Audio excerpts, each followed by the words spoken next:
निवडणूक आयोगाविरोधात काढलेल्या मोर्चात सर्वच पक्षाचे नेते उपस्थित होते। याचा अर्थ काँग्रेस आणि मनसे निवडणुकीसाठी एकत्र आले असा होत नाही। मनसेला बरोबर घ्यायचं की नाही याचा अधिकार काँग्रेसचे भाई जगताप आणि महाराष्ट्र प्रदेशाध्यक्षांना कोणी दिला? महाविकास आघाडीत जायचं की नाही हे सर्वस्वी राज ठाकरे ठरवतील।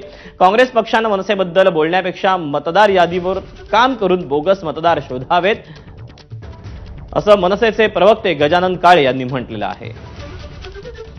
त्यामुळे आम्ही मोर्चासाठी एकत्र आलो किंवा आम्ही मतदार यादीतले दोष दूर करा म्हणून एकत्र आलो, याचा अर्थ आम्ही काँग्रेस सोबत गेलोय किंवा काँग्रेस सोबत जाणार आहोत किंवा काँग्रेसने आम्हाला आमंत्रण दिलंय किंवा आम्ही काँग्रेसला आमंत्रण दिलं असं होतच नाहीये।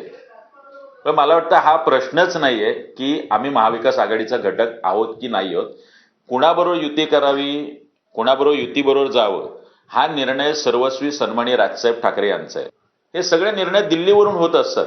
तर मला वाटतं ही सुद्धा बडबड आता काँग्रेसच्या नेत्यांनी थांबवली पाहिजे की आम्ही मनसेसोबत जाणार आहोत की नाही जाणार आहोत, मनसे आमच्याबरोबर येणार आहेत की नाही, हा निर्णय घेण्याचा कुठलाही अधिकार भाई जगताप आणि हर्षवर्धन सकपाळांना नाही।